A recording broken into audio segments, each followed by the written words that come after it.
Today, in the media conference with Goel, which is brought to you by V4 News, Karu News, V4 Stream, Malnadu TV India, News Gaon Se, Samvad Sarokar News, Bharat Post News, Organ Donation India Foundation and Gyan.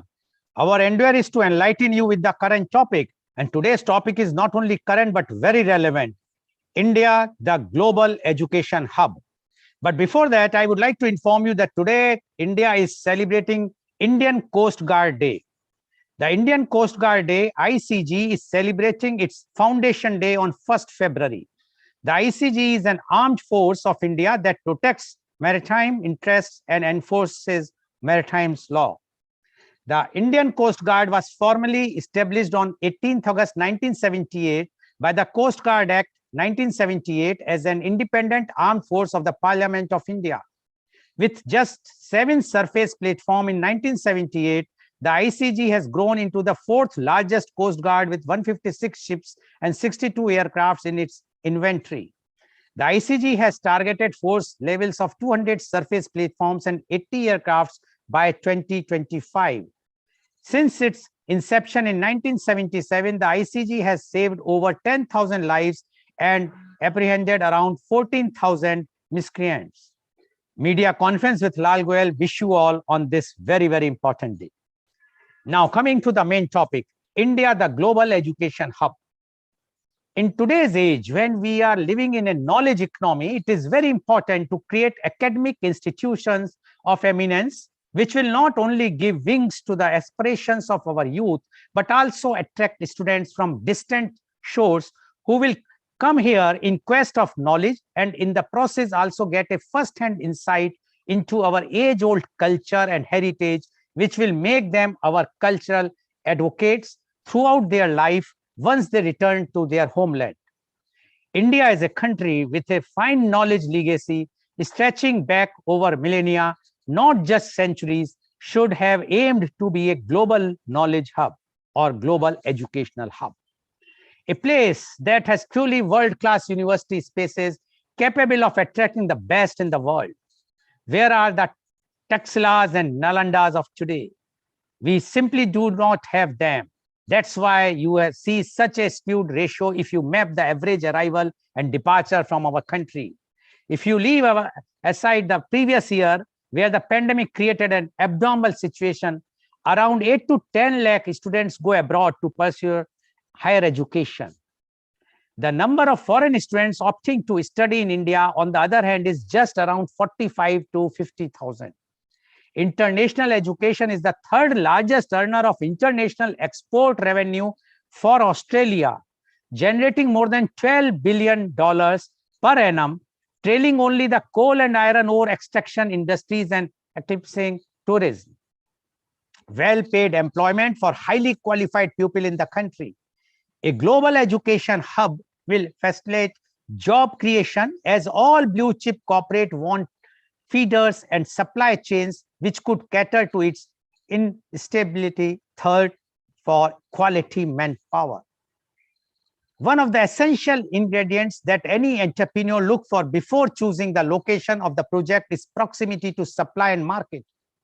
In service sector, which is emerging as the dominant sector in all major economies, the whole world is connected virtually.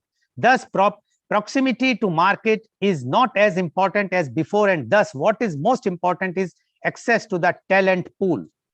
Also, the achievements of countrymen in areas like space technology, IT entrepreneurship, and corporate leadership has attracted the attention of the world towards our education system and way of life. This, along with the mystic appeal and charm that the East holds and its unique school of spirituality, can attract many young minds to our shores. This may be a mutually beneficial relationship. The students will get an opportunity to receive a quality education at an affordable cost, and the nation will not only be able to attract forex inflows and more investments, but also develop a fan club who may stand up for our cause in the global high table, similar to what the UK had successfully done earlier or what the US is doing now.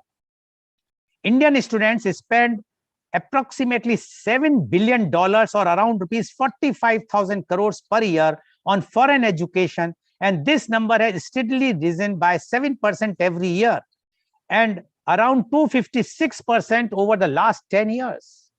There is no doubt that this has much to do with the fact that there is much left to be desired in terms of quality of most higher educational institutions in India.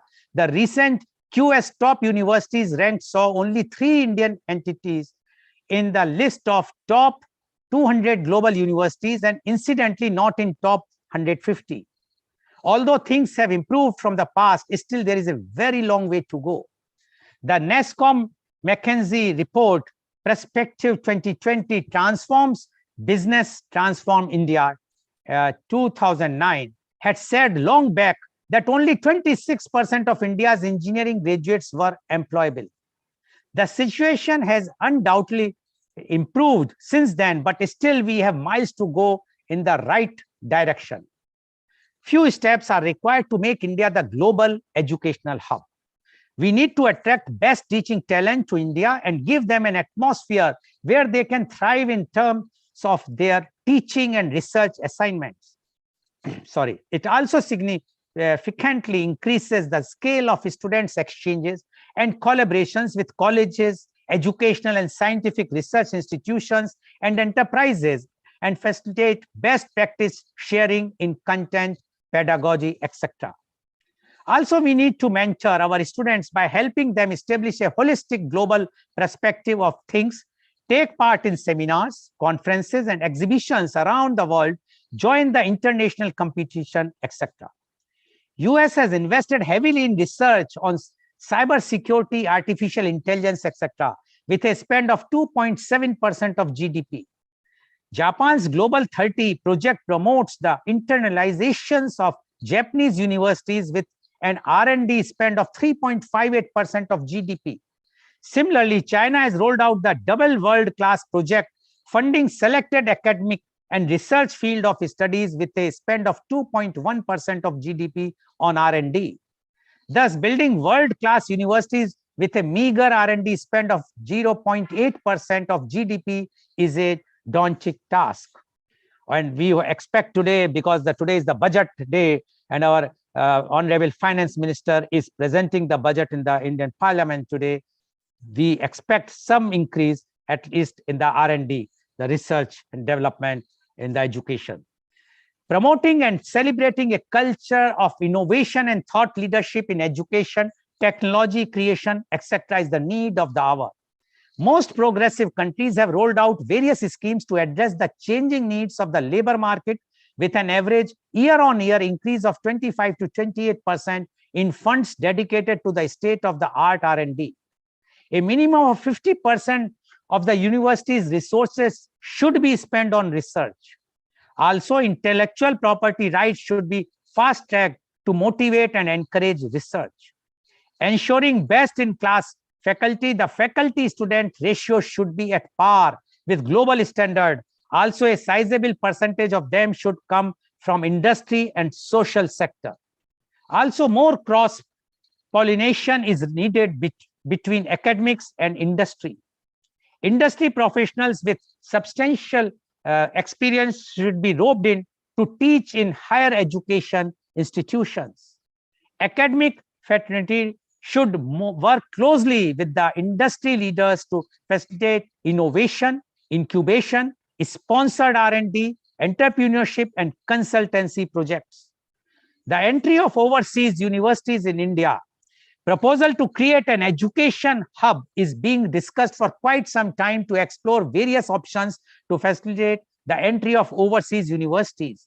On the agenda is a proposal for creation of an educational hub, a special education zone where foreign institutes can set up campus without being subject to red tapeism and over-regulation. Section 25 of the University Grant Commission Act 1956 explicitly allows scope for the UGC to do so. It states that the central government may, by notification in the official gazette, make rules to carry out the purposes of the Act. And we have seen in the NEP 2020, the government has come out with many such type of changes as far as the foreign universities are concerned.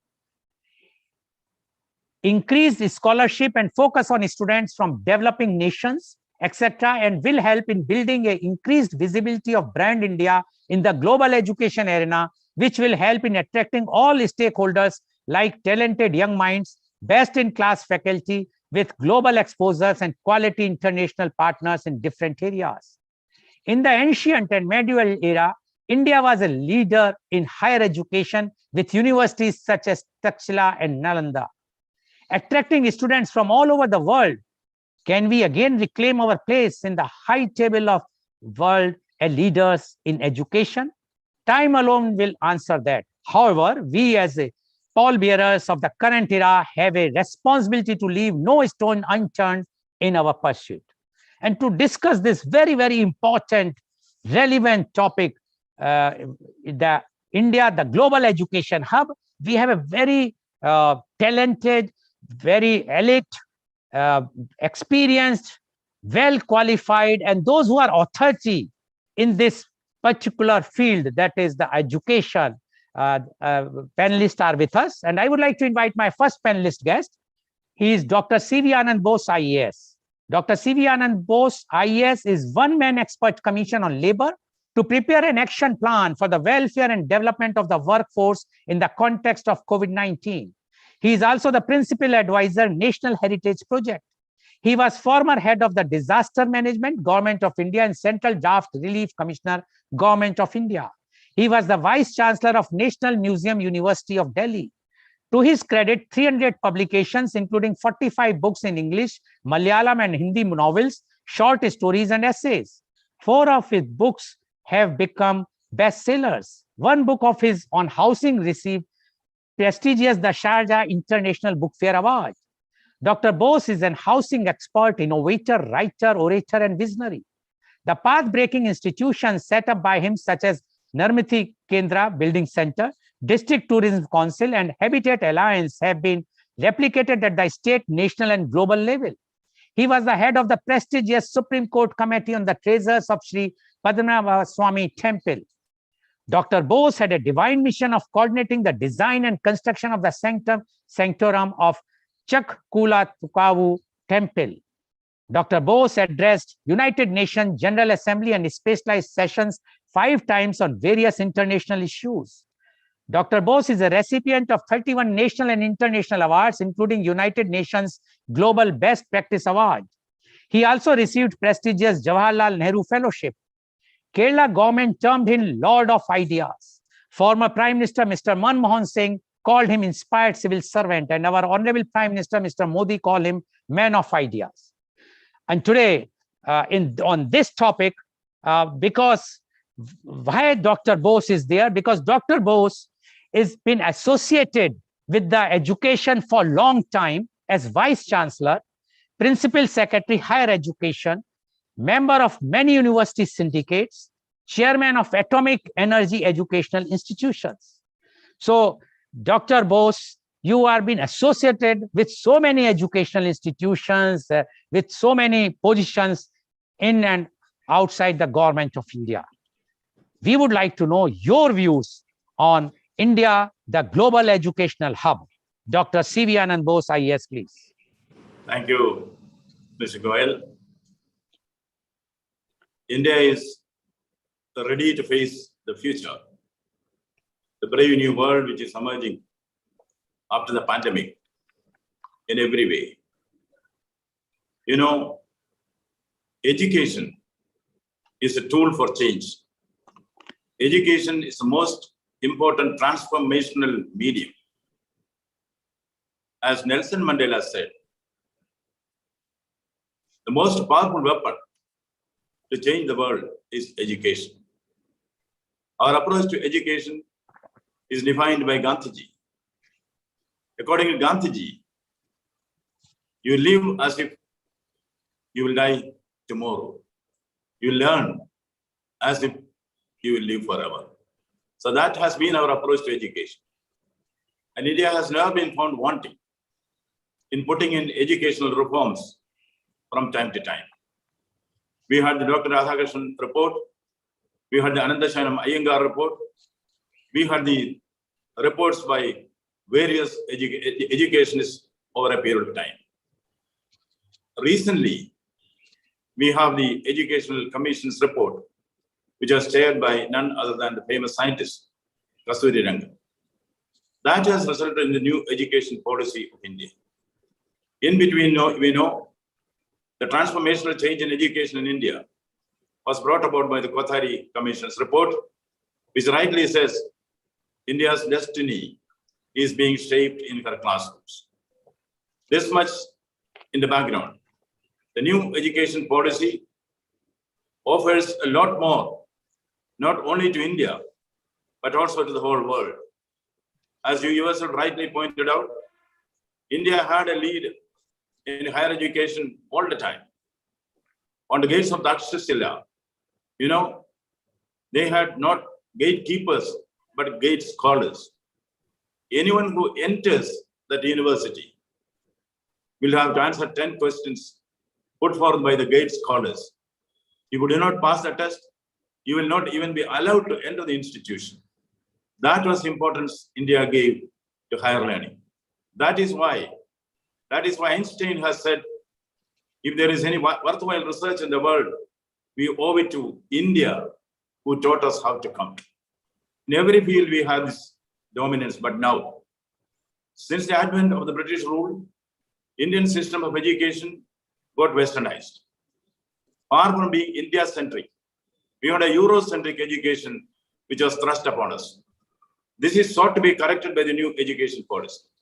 And the new education policy will certainly turn India into the educational hub of the world. Look at the present situation in India. With experts like Mr. James and Professor Lakshmi here, who are working in the field of education, I leave it to them to go to the details. But we have a spectrum of institutions in this country in the higher education sector, ranging from number ones, IITs and IIMs, and Indian Institute of Science.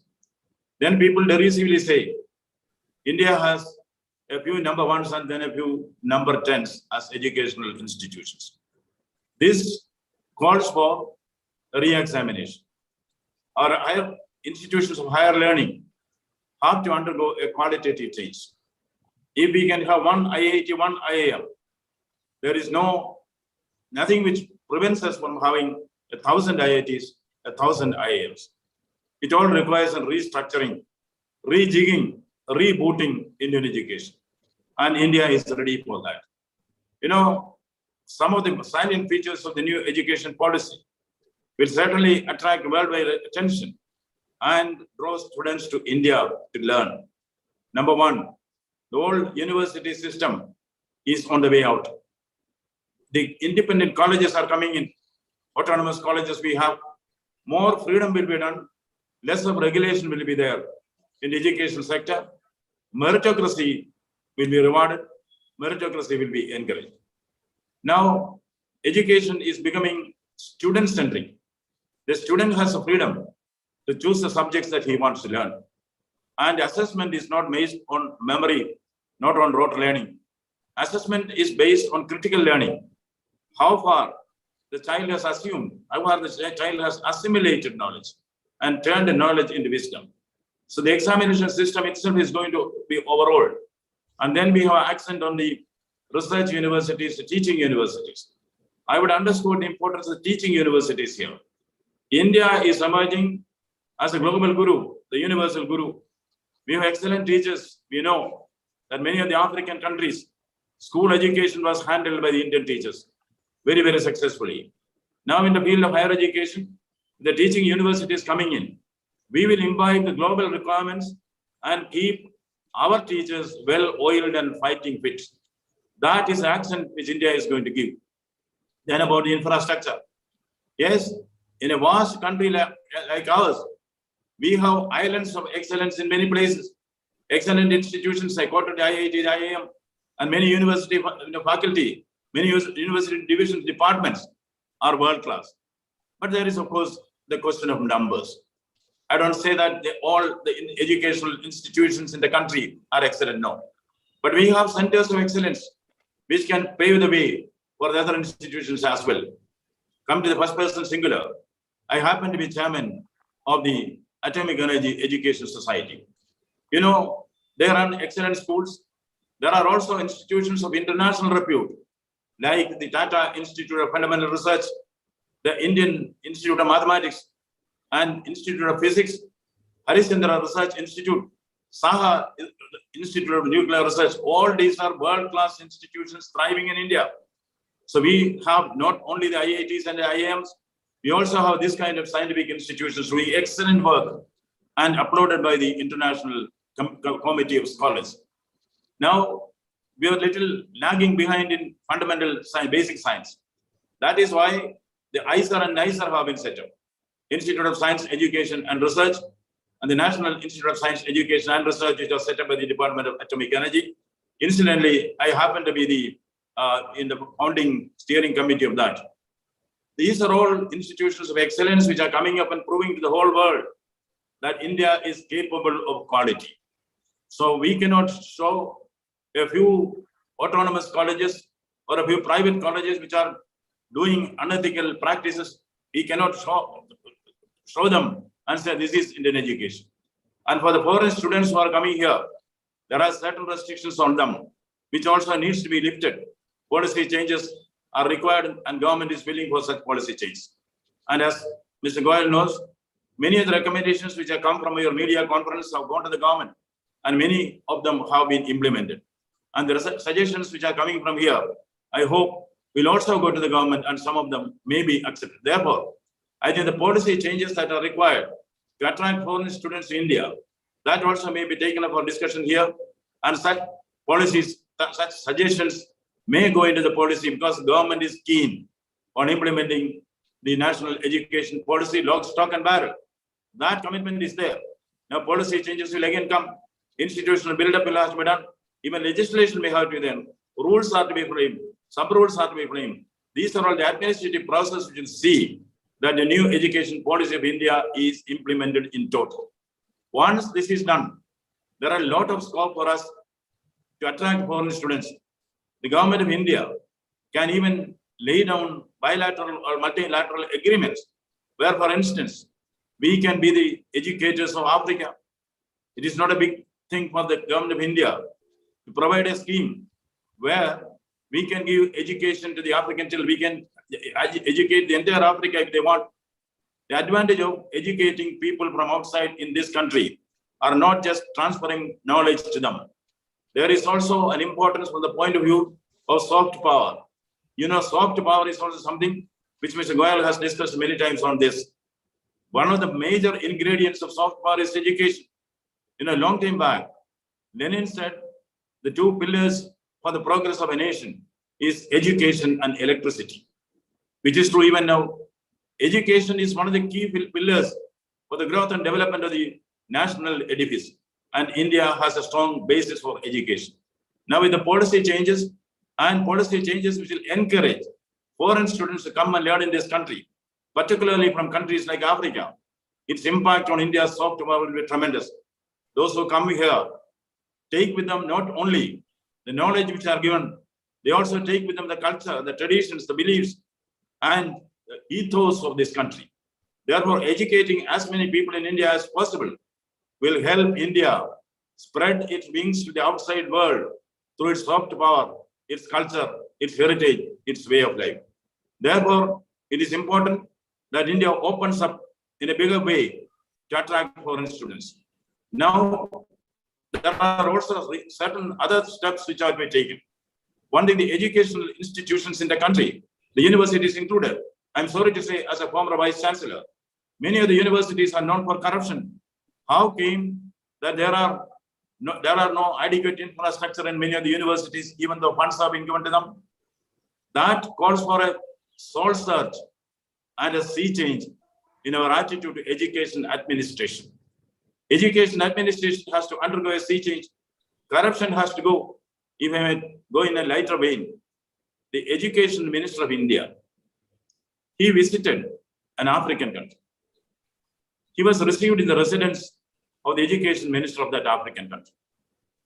That African minister was living in a posh bungalow with a swimming pool, tennis court, garden, and whatnot.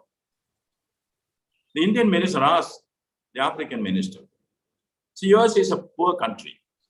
And you have been minister hardly for 2 years. How came that you can build such a big residence for yourself? The African minister said, I'll show you why. He took the Indian minister, opened the window and said, you see the river there? Yes, I see a river there. Do you see a bridge over it? Yes, I see a bridge over it. 10% of the amount set apart for that bridge. I have fund to build my own house. Okay, good. After 5 years, the African minister visits India, the Indian minister. The Indian minister is staying in a residential complex. His main bungalow, sub-bungalows, guest houses, library, cafeteria, swimming pool, and whatnot. The African minister asked the Indian minister, how could you manage this house? The Indian minister takes him, opens the window and says, do you see a river there? Yes. Do you see a bridge there? No, I don't see any bridge there. Entire money is set apart for that bridge. I have suffered to build this house. This is the practice which unfortunately we see in many of the universities. There is a siphoning of the public exchequer, which has to stop. Education administration has to improve. It is not that we do not have the money. It's not that we do not provide the money. We should have the integrity to see that whatever is required, whatever is given by the government, by the people, for the benefit of the students, go to the students. Therefore, a lot of soul searching is to be done. But I find that there is a silver lining in this cloud. That silver lining is the determination of the nation. We are moving ahead. You know, India has become an assertive country. We are never a diffident nation. We are strong, and our actions should reflect that strength. We are great. Our actions should reflect that greatness. India is determined on this. India is going to be assertive and transformational. And this transformation can take place only through education. Therefore, India has every merit to become an educational hub of the world. Not just one knowledge village, hundreds of knowledge villages can come to India. Already, India is into that path. And it is said, if the student has not learned, the teacher has not taught. Therefore, the basis of educational reform is the accent on training the teachers. That is why India is setting up the teaching universities. India is soon going to be the universal guru, the universal teacher. And certainly, the road is long. The goal is far. But the march is on, and we will certainly reach our destination. Thank you. Thank you very much, Dr. C.V. Anand Bose, for giving your insight of what the policies are going to be changed soon and undergoing change as far as the education policies are concerned, so that India can attract more and more international students and can become education hub. And as Dr. C.V. Anand Bose rightly said, that now the government is trying to remove this university concept and promoting the college concepts again, which used to be earlier in India. And he also mentioned that how the corruption is there in few of the universities, which are creating lots of problem for the international students and the image of the country in other countries. But he says, because of the present government's denominations and their determination, they want to change the education policy in such a way that all the countries educate those students who would like to go for a knowledge seeking country, they would like to come to India. And he has mentioned how India is doing in all aspects just to see that India will become an education hub. All types of facilities are undergoing, and main emphasis from the education policy is to give on the teaching universities, which are going to change the total scenario as far as the education is concerned. Because if our education is a world class, then definitely the international students would like to come to India and get that type of education. And that is only possible if we will have a proper teaching and research universities. And for that now, this new education policies are going to be implemented soon with all these types of changes. And as he rightly said, and I must give thanks to him, because of many of our media conference with Dr. C.V. Anand Bose, many of the suggestions which were floated in our media conference were accepted by the present government, and especially the Honorable Prime Minister, Mr. Modi, like one nation, one ration card, even the international broadcaster, which has been floated only on this, has been on the soft power. As Dr. Bose has mentioned, we have done so many programs, which he has mentioned in his report, and which is really taking place now. So we hope that today's media conference, as Dr. Bose has mentioned, will also give some good suggestions, create some suggestions, which he will be recommending to the Honorable Prime Minister. Yes, Dr. Bose wants to say something. I just wanted to mention two brief points. One is, when we speak about quality of education, we forget the fact that India has a lead in digital education. And digitalization will improve the quality universally, as all of us know. With more than 60 crores of internet users in this country, and educators like Mr. James and others developing a lot of software for e-learning. And also, as you know, Putin has stated that India is going to be the AI, artificial intelligence capital of the world. I think UGC is also now recommending blended learning. I think these are all areas which will put India qualitatively ahead of other countries. We have the strength with us, which we have to realize. Number two, so many innovations are taking place in this country, especially in the private sector, which may go as a global best practices in education. As we know, education should also lead to employment. So career development is important. I have come across very successful initiative in India called Vedic Academy. What they do is they identify children at the 8th standard, then groom them up for competitive examinations and also to face other careers. I think this career development along with education will pave the way for seamless growth of education, which will lead to employment. I think these best practices are to be identified and promoted. And government also should bring in policies which will encourage innovations in education. Thank you. Thank you very much, Dr. Bose, for giving this very, very important information about how the training can be given from the 8th standard onwards. And that's why then the Skill India program, which is taking place, will take place from the 8th standard only, because they will be ready for the job unemployment which India is facing will be definitely be solved. Lots of problems can be solved with this type of initiative of education. Thank you very much, Dr. Bose, for giving your views. I'm sure you are going to stay, or you have to go. So shall I ask the question, or shall I just ask the question after others? I'll come on and over. Okay, so I will be asking afterwards. Thank you very much. Professor. Yeah. So thank you very much, Dr. C.V. Anand Bose. Now I would like to invite my next panelist guest, and he is Mr. James Martin. Mr. James is the CEO of Vedic Group, which is India's largest online IAS academy. He is the CEO of Vedic IAS Academic Private Limited. He is the CEO of Vedic Global Private Limited. He is the CEO of Ben Vedic Gurukulam Private Limited. He started his successful journey in education industry as the chairman of International School of Information Technology in 1997. He became the regional director of Indian Institute of Hardware Technology, Bengaluru, IIHT, subsequently.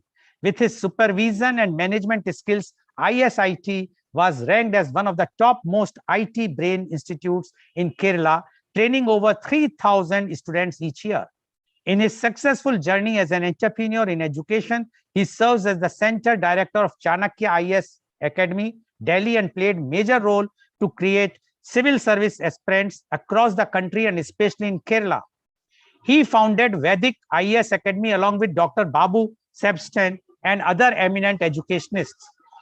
Now, Vedic is one of the largest online academy in India and having presence in over 14 countries. Vedic Group hold online and offline academies and having residential campus across India. He witnessed the upsurge of sales training industry in our country with his expertise for around 2 decades. He was nationally recognized for his outstanding contributions in education industry by Dr. APJ Abdul Kalam, our former president of India. He is also 2 times holder of Limca Book of Records for largest quiz competition in India and also for largest healthcare recruitment drive. Welcome, Mr. James Matam on our show. Mr. James, you have heard what Dr. C.V. Anand Bose has mentioned, and he has given all insight how the country is changing and how the government is helping now with implementing the new education policy 2020 so that India can become global educational hub. Now, we would like to know your views because you being a having the largest IAS academy and as Dr. mentioned about you, Dr. Bose has mentioned about you, your academy, that you are taking the students from the 8th standard and then train them so that once they are doing the 12th or the graduation, they are ready for the jobs, whether IAS or others also.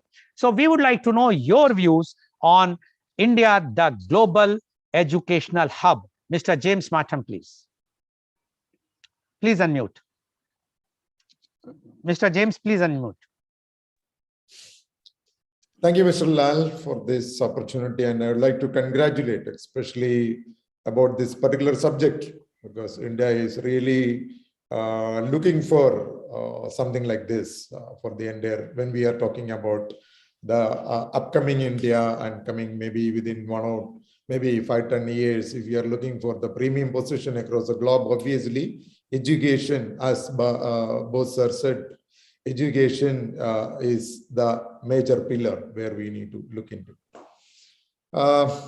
First thing, this is the great day when we are going to discuss about this matter, because India government made a new policy on education, and that gives everybody in India is for freedom for learning, exactly speaking, because now we are more aligned with international education system because of this credit system is very essential for any kind of globalization, especially in education. And moreover, education institutions individually going to get more power or more freedom to uplift their standards also.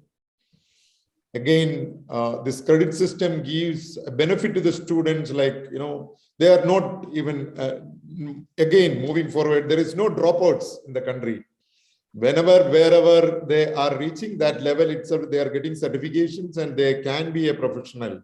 That also gives a lot of improvement is in our education system. Anyway, we can come to our subject when we are going to talk about how to become an international or an educational hub in the world. India can.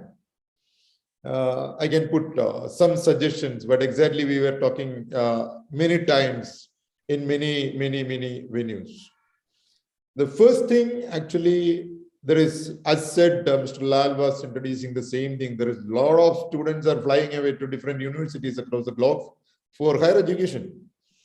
That's why they are flying. Of course, big universities, we were talking about even the first 200 universities.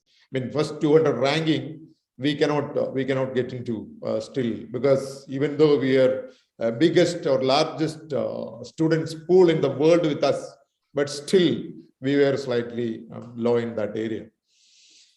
Of course, that's why students are flying away. But we can find out something always when students moving from India to foreign countries. When we look on it, the majority of the students are flying to Europe, US, or Australia kind of universities to get the foreign education. And when we are thinking about that, what these countries or these continents made, they made wonderful education system and infrastructure to develop their country. As Bob Bosser said, as a major pillar, they invested, they given a lot of research mechanisms to education system. That is why they attracted other students or other people from other country to get the good education. So obviously, the objective or the advantage when you have a wonderful university and education system like Oxford, Harvard, Stanford, MIT, whatever, whenever you have a wonderful education system, you are inviting the best talent pools across the globe to your country. That is one of the major thing happening. First thing, they are getting the best brains in the country. See, most of these people, those who are going from India for education, you take even from Sundar Pichai to here, whatever the people travel from here, they almost everybody is going to be migrated there. They are not coming back. This is a huge brain drain happening in India. And as last time PM Modi ji was talking about how to block the brain drains. Obviously, that is when the major part is making India as a global education hub. That is very important. And we are so happy because the first step is already happened because of the new education policy. And again, how we can move forward. That is what today's discussion, I hope. So when we are going to announce or we need to create our country as a global education hub, the first thing we need to attract the students across the globe to India. At present, that is not a big deal. I tell you why. Because when we are going to talk about Europe or US, and when we were talking about this, our students are flying to this kind of country, means you can take it in another equation, like they are looking for something financially, good or sustainable, or a kind of, if in case migrations happen, with that kind of lifestyle and the career people are looking. That is why they are moving this kind of country. The same way, if we want to become a hub, obviously we can think about there is a lot of continents and country, there is a lot of people are below our line also. Like that, they can look India in that perspective. For an example, across African continent, it's more than 50 countries. And the Asian continent, there is a lot of country are actually, there is a lot of people from that kind of country are looking India as something emerging. And again, infrastructure wise, so that means the potential is there. Then how to attract them to India? Obviously, we have a wonderful culture, we have a wonderful climate, and we have wonderful infrastructure also. Really speaking, no need to invest more money in infrastructure again in India, because there is, as you know, we have nationally, personally, I traveled a lot, meet with a lot of education institutions. And what personally I felt, we have good infrastructure. There is a lot of self-finance colleges, a lot of private universities, and universities have huge investment in infrastructure.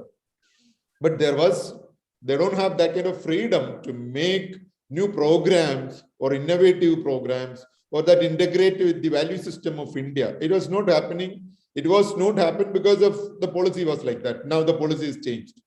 They can also design themselves a lot of new programs than the conventional programs what we are offering in India.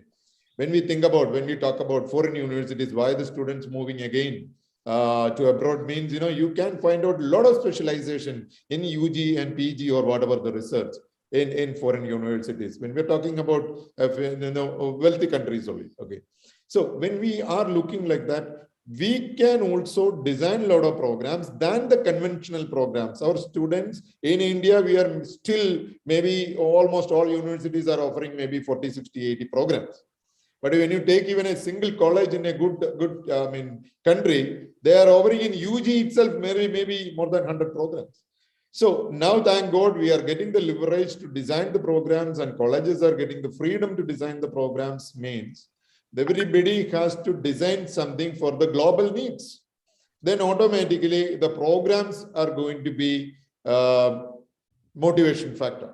And the second thing, India, obviously across the globe, India is well known for its cultural elements. That is well known. Because including if you take Bill Gates or Steve Jobs or anybody was traveling to India to enable themselves spiritually, that kind of wonderful spiritual or a kind of cultural system we have. Really speaking, our ethos are like that.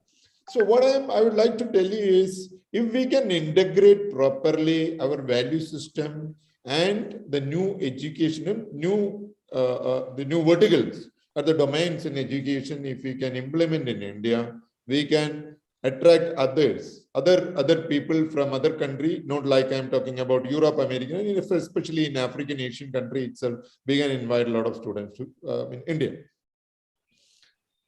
Why? The major area is when you think about any universities in Europe or US or Australia, per annum, almost maybe $30,000 to $70,000 is coming up like a fee, course fee. But in India, maybe $1,000 to $3,000 per annum is good enough to conduct a wonderful training program in India. Maybe that means 75,000 to 3 lakhs. It is a decent amount for us per annum to give them a wonderful education. That is another attraction. So when we are thinking about the education system in India, now it is going to be aligned globally. So it may help them to even come to India for basically maybe for 2 or 3 year studies. After that, they can move to other country also, because credit transfer is going to happen now onwards. So that will help them. So the advantage of the country, it's when we are going to become an education hub means we can implement it very simply. Why? Because there is, you take it for an example, there is a lot of engineering colleges available in India. And most of the engineering college in India nowadays almost closed, and they are simply surviving. That's it. That is why they are not getting additional funding to invest for research or anything. Because when we are going to talk about something, the good education system, obviously we need to invest a lot of money in research. So the infrastructure, what is available and what is owned by different people in India is good, that is physical. And second thing, if we can give them the proper guidance and proper system to uplift the quality of education and investment mainly to research, will get, will give a wonderful impact in the entire education scenario. But still, getting students is a problem for them also.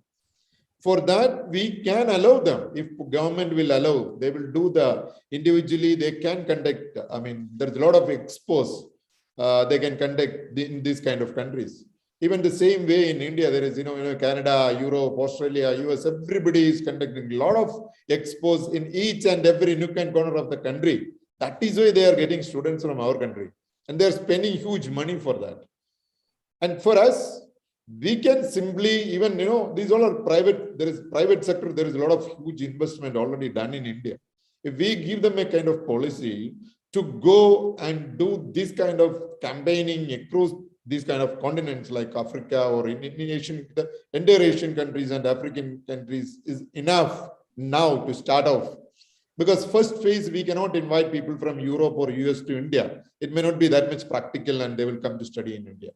First, we need to become a wonderful hub. We need to get into that kind of level of education. Then only these kind of people or students will come to our country. So initially, how can we develop in that level? The first phase, we can focus in these kind of countries.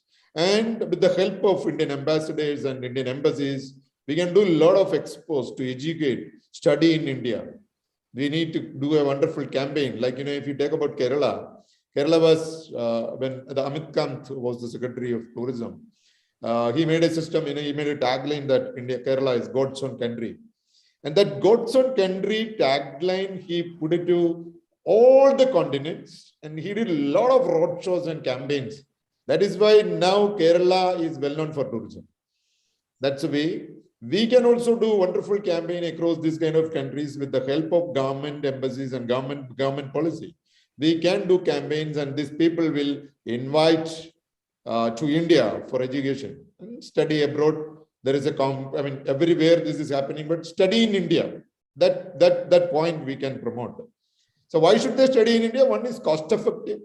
Second is our premium, our culture, obviously everywhere, our family culture, our bonding in family, everything is across the world appreciable, right? So we can promote our culture, and we can promote our climate, and we can promote, obviously, the Indian education system is historically, our education system was top ranked. And now, for a period of time, I think everywhere, there is a lot of people came always in the ruling, but nobody was not giving that much importance in the making policies in education. Thank God, now it is changing. So these components will attract them. And what is the benefit of the country? The benefit of the country is not only the course fee, what they are coming up to India, because India, the major issue of India is not getting that much foreign money to the country. This is one of the major, as Mr. Lal was talking about in the introductory speech, about how Australia making money. And, we can also getting a huge, because, as a big country like India can invite students, means we can accommodate n number of students in this country because of many reasons. So when it is the money comes in, that will be a major foreign revenue for the country as for the country as the course fee one. The second thing, when these kind of brains comes in, we can block our brain drain also in one aspect. And these kind of people are coming to India. We are inviting students to India means one is foreign revenue through education, the tuition fee or whatever we are collecting. The second thing, these people are going to stay back with us 3 years, 4 years, 5 years. They are going to spend their day-to-day life expense to India. They are bringing this money from their country and they are spending this here. That means, apart from the education industry, there is a lot of people are going to be benefited in India in their different revenue model. That is another thing. Again, how it will help the India is to develop ourselves. See, basically, when we are talking about the premium universities or the good universities across the globe, they are mainly concentrating in research. When they do research, there is the good brains like, I don't want to mention it, but from across the globe, they are inviting the best brains and they are asking them to do the research in their university, and they are making patents in their own name. So even somebody is flying from India, we are doing our research in maybe in Stanford. The patent is going to Stanford, not us. So where is the revenue of university? These patents give the money, right? And it's a lifelong revenue universities are making with the help of these patents. And these universities are sustainable now, and they are sustaining themselves. That is why they can do they can give a lot of scholarship to the entire students' fraternity of the globe. That is what happening. So the same thing we can also see. If you think about the brain and we can think about the best talents, that is everywhere. That is even in any poor country also. There is talents are there. The only thing is focus on that talents and invite to India. And our universities can also claim for n number of patents through that. And that also another way to generate revenue to the country as a foreign money, because this especially even in India itself, we know what kind of brain bank we have. Our brain bank is that's why that's much good. That's why you take even Silicon Valley, you can find out n number of CEOs from India. Why? Our brain bank is so good, but unfortunately it's draining because people are traveling to other country for their education. Then they are moving to they are going to migrate there. So for what initially they moved from India, it's not for a career. They moved from India initially for education. After that only they migrated and they joined with different countries. So we need to block there itself. So for that, we need to do one more thing. When we made policies like that, obviously we can invite the best universities across the globe to start their own campuses in India. Maybe Oxford or Stanford or LSE or anybody may be happy to come to India if we can give them, if we can welcome them that's the way. And we can give them we can provide them and their infrastructure, government can fund them. Then automatically the other, brain pool, even in wealthy countries or even kind of US or Europe or any kind of country, the students will fly to India to get it, because if Oxford is going to start an off campus or a campus in India, I'm sure it will be cheaper than UK, no doubt. If Stanford is coming, then obviously it will be always cheaper than US, no doubt. So if we can invite this kind of universities to India also to promote as a global education hub. So we will get a combination of this all, students' fraternity, one thing. Second thing, we are going to hold the brain bank here itself, not only from India. We are going to invite all intellectual highlight. Particularly, we need to highlight that, it depends the research, which all are the area we are going to do the research, and what kind of subjects we are going to offer in our university. Obviously, we can invite the best talent pools to India, and that also will be a wonderful, opportunity of India. So I would like to, conclude because after that there is a lot of Q&A session, I know. So that is why my single statement as a conclusion is, we can promote India as an education hub across the globe. Government should support. Then the private sector and public sector can go and do the campaign across the globe. Initially, maybe in African or Asian countries. And next level, when we are going to invite good universities to India, maybe the premium ranking universities to India, means India is going to be coming again in first 100 ranking in education. So that help us to promote very much. And same time, I would like to add one more point and conclude. In India, right now, most of the education system, especially in schooling, that is mainly for kind of exam oriented. We need to change it to career oriented also. There we can do a lot of wonders. So that is what basically Vedic is doing. Vedic is mainly integrating our programs with different universities, schools, and colleges, and we are equip the students to be a little more career oriented, and they are getting other skills and talents along with that. And now, by the grace of God, we can implement a lot of hybrid education system for that, because people are now access to online. And the same time, we can, there is a lot of infrastructure there. We have wonderful resource team to give direct classes, classroom teaching also. So this hybrid education model in a career-oriented education system will enhance the entire education system of India. So again, thank you very much, Mr. Lal.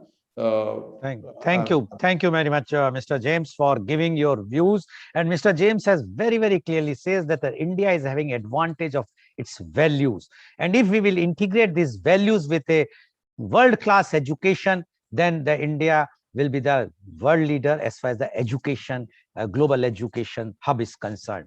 And he mentioned that how Steve Jobs or Bill Gates wants to come to India, travel to India because of the spiritualism, because of the values here. And that's what, if we will integrate that. And he also mentioned that how the Indian educationists or those who are running the education institutions should be allowed to go and promote their institutions abroad, so then they can bring, especially in the African countries or the Asian countries, so they can bring more and more international students to our country, and India can be a global hub for education. Thank you very much, Mr. James Martin, for giving your views.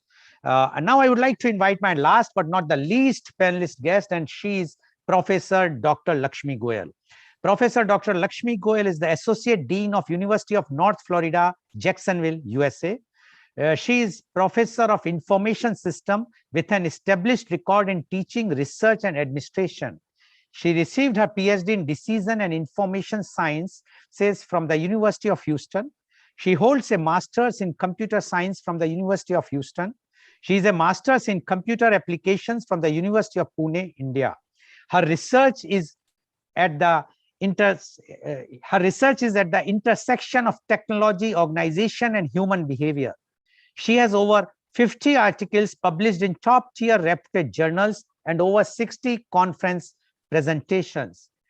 Professor Dr. Lakshmi Goel has received the Web of Science High Impact Research Award, an Innovator in Education Award, and was named a mover and shaker of Northeast Florida. Welcome, Professor Dr. Lakshmi Goel, on our show. Professor Dr. Lakshmi Goel, you have heard of what Dr. C.V. Anand Bose, IAS, as well as what Mr. James Matham has mentioned, and both have given the views from the Indian perspective, how the government is changing the policies and the new educational policy which is now being implementing, as well as how the change has come and is coming, and what are the suggestions. They have already given the suggestions how the India can become the global hub. Now, you being in USA, and you have studied in India also, and now you're working for so long in USA, and you have seen the conditions of USA and India. So now, definitely, we would like to know your views. But main thing is, how and why should India be an education hub? So that like today, the global education hub. Professor Dr. Lakshmi Goel, please. Thank you, Mr. Goel, for having me on. And I really appreciated the views that Dr. Bose and Mr. James brought to the panel. It's been just very enlightening listening to you talk. I do want to take a step back and talk about why is this important for India, right? Why is this important for any country to focus on higher education? From an Indian perspective, of course, number one thing is pride. We were there, as you've said, decades ago, and we would like to reclaim that throne of being an education hub. But there's also several internal factors. There's a demonstrated correlation between a knowledgeable population and things like higher economic status, higher wages, improved health conditions, reduction in skill gap. So there's a lot of economic factors that are directly related to higher education, which we can impact by this focus. But the third aspect, which both you and Dr. Bose kind of mentioned, and that's what I want to touch upon a little bit, is that idea of a soft power, right? So now we're looking at India facing outward and an external view, and where that puts India in terms of a competitive advantage with the rest of the world, right? So that soft power can be tacit, it can be something that companies or countries just assume that they have, but it can also be explicit in how it's ranked against other countries. US News is a reporting organization, and they put out a list of the most influential countries every year. And India doesn't even feature in the top 10, which is really interesting given the size of India, right? So we're number 15. And when I looked at some of the factors that they take into account to come up with this list, right? So what does it mean to be a most influential country? They look at things like how influential is the culture, how influential is the political regime, but also things like the strength of international alliances, the connectedness with the rest of the world, and perceived leadership. And that's an important point, right? Perceived leadership. I think in India, we've done a fairly good job at training our population on certain skill sets. But when we talk about being an education hub and focusing on higher education, there needs to be a shift in the mindset from focusing on blue and white collar jobs, or even pink collar jobs, which are the service jobs now, to having leadership in certain fields, right? So how do you measure leadership now? Mr. James hit upon a really interesting point in terms of patents, right? So you can measure, or you can differentiate fields between your pure or basic fields and then your applied fields, as Dr. Bose mentioned. In the applied fields, you can look at patents filed, because that's where you have leadership in how things are done, new ways, new processes, etc. And India is actually number 7 in the world in terms of number of patents filed, right? So we're doing okay, which is interesting. However, if you kind of scale that down to the size of the population, we fall off, right? So it's number 7 overall, but when you scale that per million people, it falls off. But the more interesting thing, and this is what Mr. James said, is none of these patents, the organizations that hold these patents, are not Indian, right? So they're your Huawei's, they're your Sony, your IBM, your Apple, et cetera, et cetera. So even though we're doing okay in terms of, the work we're putting in, the intellectual property is not really here. In the basic and the pure sciences that Dr. Bose mentioned, we can measure our leadership in terms of things like Nobel Prizes, right? India is not even in the top 20 in the list, right? And even the few Nobel Prizes that we have, for example, the last one was Dr. Abhijit Banerjee in the field of economics in 2019. He's an Indian, but he's a naturalized American citizen and teaches in MIT, right? So we have a long way to go before we can really establish leadership, right? Not just shorten the skill gap, not just train our workforce, not just fix internal economic indicators, but really think about that strategic mindset of being a leader. And I think, with the new NEP rolling out, this is one thing that the Indian government can really think about as a mission. Mr. James, you said like having that mindset of being God's own country or God's own place really helped push that agenda to making Kerala a tourism hub. We need a very clear mission as to why India should be an education hub. And I think that competitive advantage in the global landscape is one thing that we can really focus on in that area. In terms of how do we get there, and both the panelists before me had some really insightful ideas. So some of what I say might overlap with their suggestions, but definitely having broader bilateral agreements is the very first step, right? And it's not just the IITs and IIMs. I myself have been invited to IIM Bangalore. I've taught PhD seminars in a couple of IIMs. So there are bilateral agreements between the top universities. But it's not just the top universities that people go to, right? And not all Indians that go abroad to study go to an Ivy League college or to Oxford or Cambridge, right? There's thousands of universities there. So when we think about structuring these bilateral agreements, we have to think broad, right? The difference between a student that goes to an IIT or IIM versus somebody that goes to a tier 2 or tier 3 is not that much in terms of their intellectual capabilities, right? It might be a student that's not at IIT that might be your next Nobel Prize winner, right? Or the next person that files patents. So you have to really think broad in terms of, what is it that the bilateral agreements would help in terms of more rather than just the few that now have access to international universities. The second thing also that's been touched upon before is very clear career paths, right? So I saw in the new NEP, there are multiple exit options now for professional and vocational areas. So instead of being, bound to a 4-year undergraduate degree, you can exit with, a certificate or a diploma if you have that kind of either inclination, or some of it is also your risk capacity, right? If you know that you want a job in the IT field as a software programmer, well, you're playing it safe. You know that you will have some job security there. What is the job security if you are interested in going all the way to a PhD? There is none, right? You're taking a big gamble with your career and your income options after that kind of a path. So there has to be clear incentives at every point, at every exit point, all the way to the end. When I talk to PhD students in IIMs and I ask them what next, right? What happens after you graduate with a PhD? A lot of them answer that their ambition is to basically become a professor at another IIM. That's the highest that they can aspire to, right?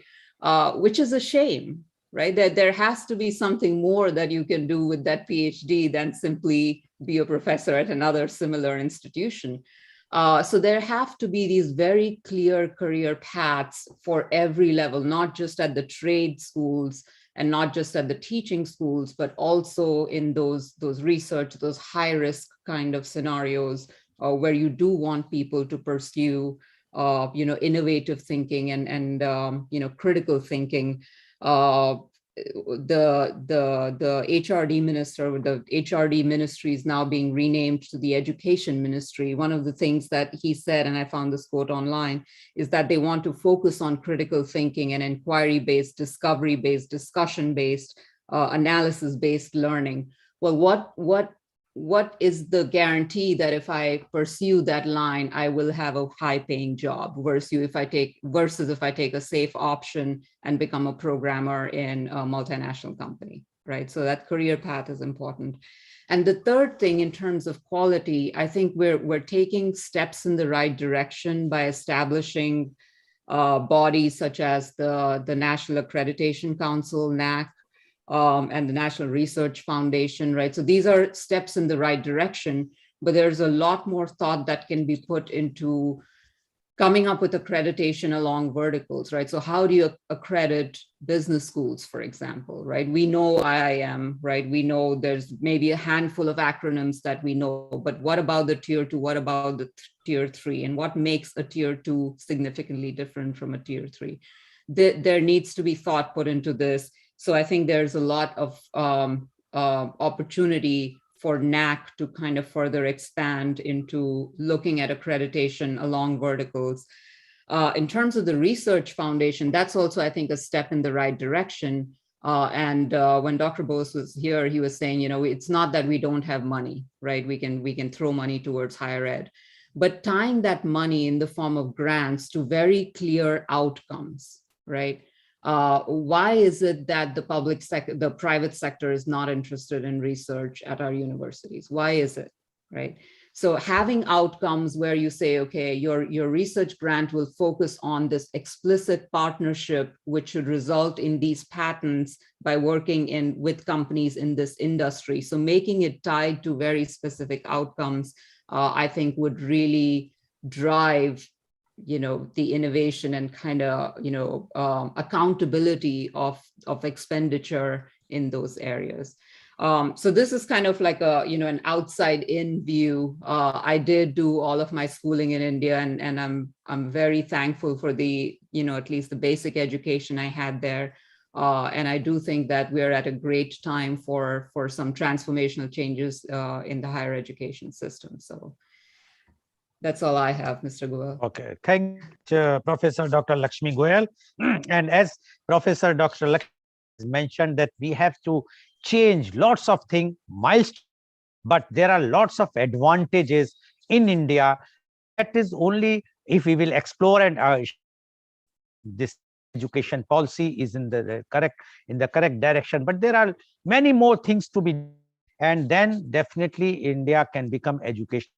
She has also mentioned that whatsoever, she endorsed what Mr. James has mentioned, that whatsoever we say that we have those Indians who are winning the prize, but they were the citizens of India, but now they are the citizens of their countries and they are working there. So to stop that and should work, we have to change the many things, and especially about the research. She says that after the research, what is the next is, and when she mentioned about that, when she was training teaching the IIM research PhD students in Bangalore, she found that their main thing is that they will become the professor of other IIM, while be thinking something else, more positive, and their career should be there, something which the government has to work out how they can be satisfied, so that they will be not going here and there. Thank you, Professor Dr. Lakshmi Goel.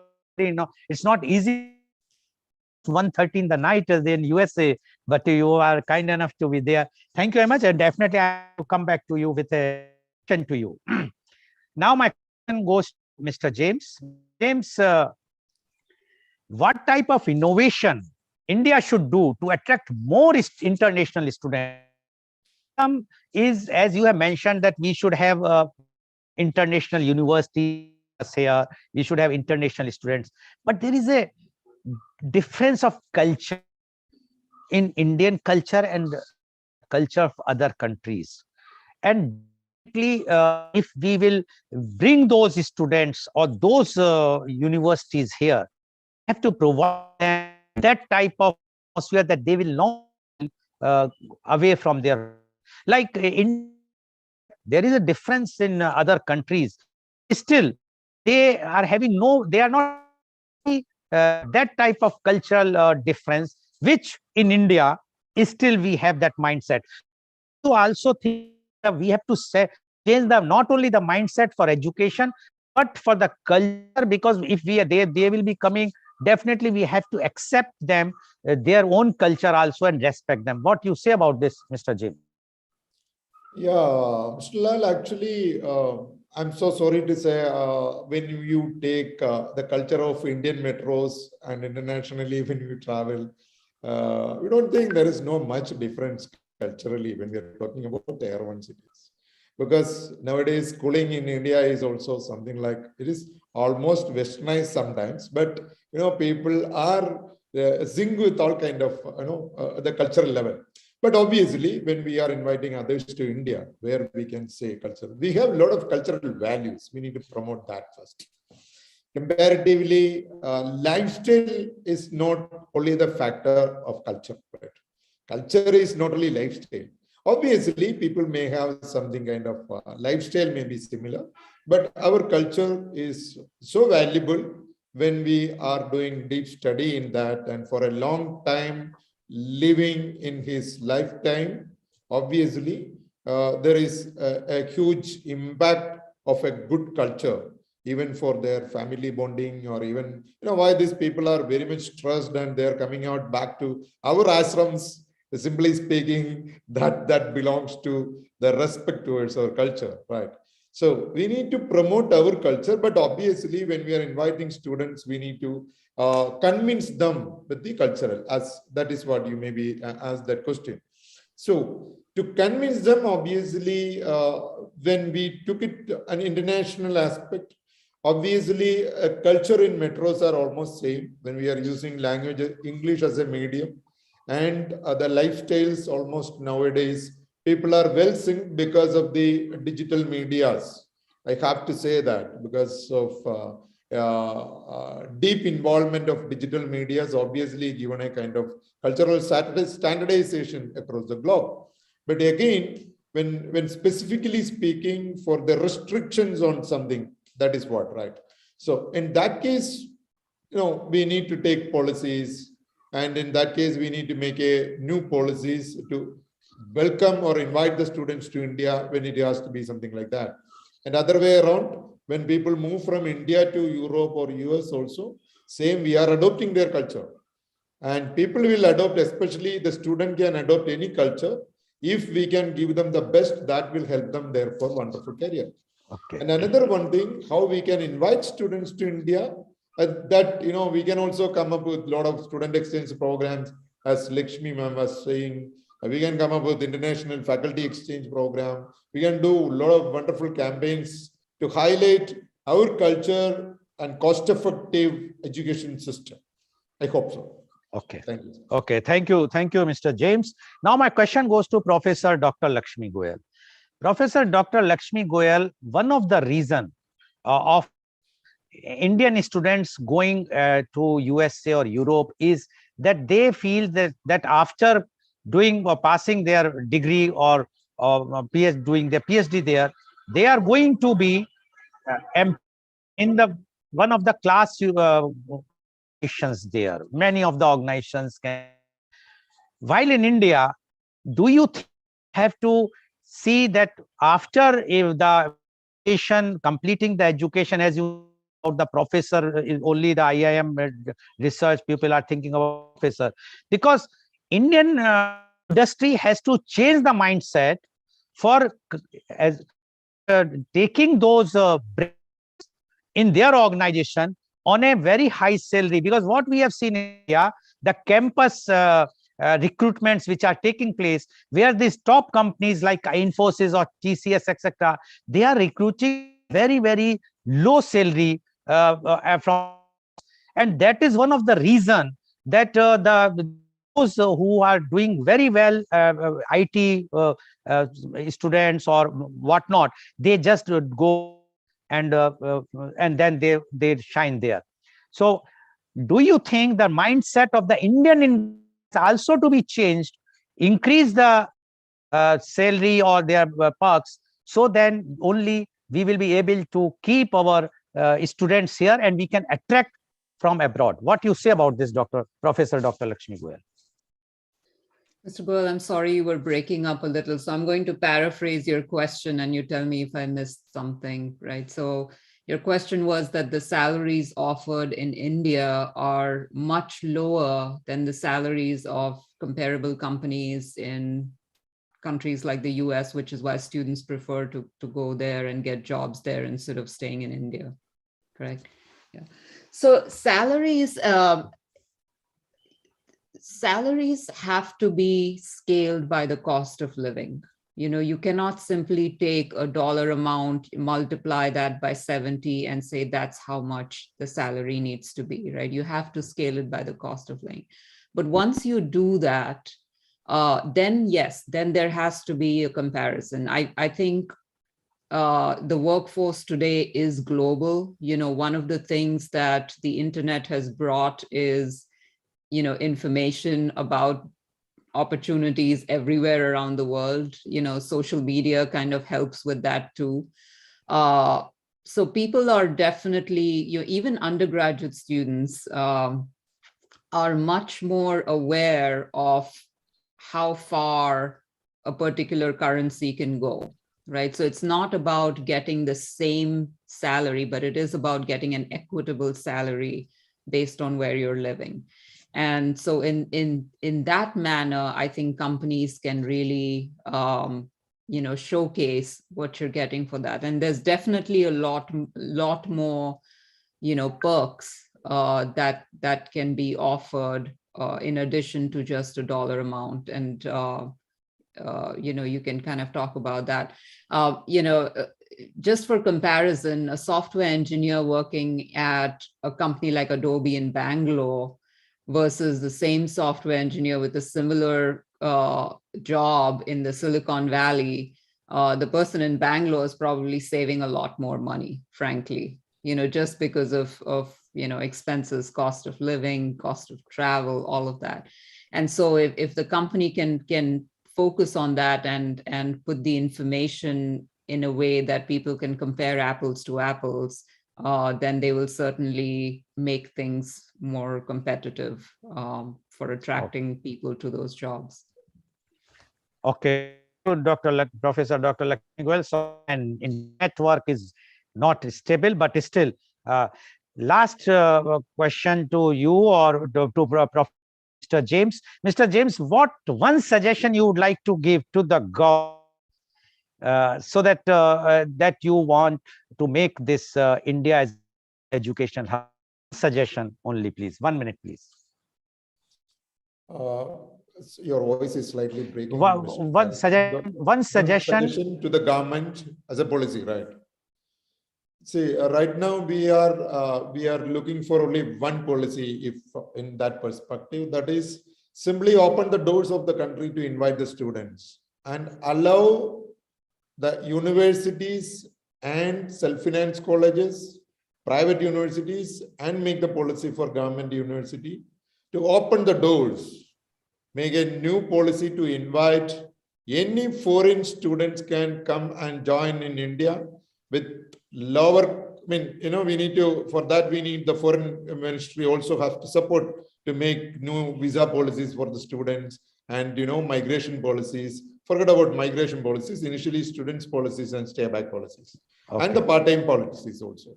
Part-time work also, the people are looking when they are coming from these kind of countries especially. So we need to help them with students visa policies. We need to help the universities and colleges to open the doors for the entire students, global students fraternity.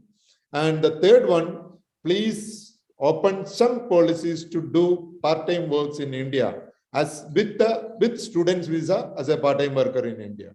That will give a lot of. Thank you, Mr. James. Now, Sir Dr. Lakshmi Goel, same one suggestion government India and about this. I think my one suggestion would be, the making of any policy or even implementation should not be done behind closed doors and with, 5 or 10 minds at the table, and that's it. It needs to be done in conjunction with the private sector. It needs to be done in conjunction with other educational entities, such as the one Dr. James leads. It has to be done in conjunction with, the chancellors of the major universities. So this has to be, if they really want this to work, it has to not just be top down, but also a bottom up dialogue so that it's effective in every sphere. Okay. Thank you very much. My neck is giving problem, but anyway, thank you and viewers. Am I audible? Am I Mr. James? You are audible, but slightly breaking in. Okay. So thank you very much. And today's program, you have seen the viewers that India can be. The thing is, we all have to work in the government policies are changing, but we have to also cooperate with them.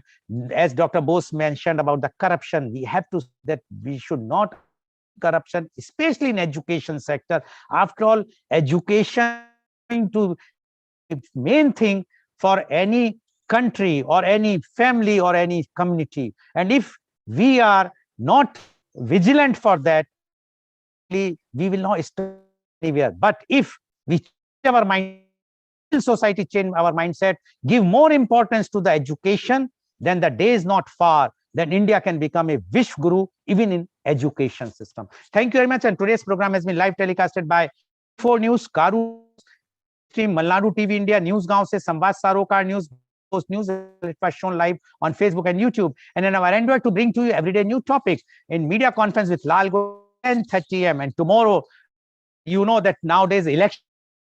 So tomorrow for media conference with Lal Goel at 10:30 a.m. The topic is Uttar Pradesh elections.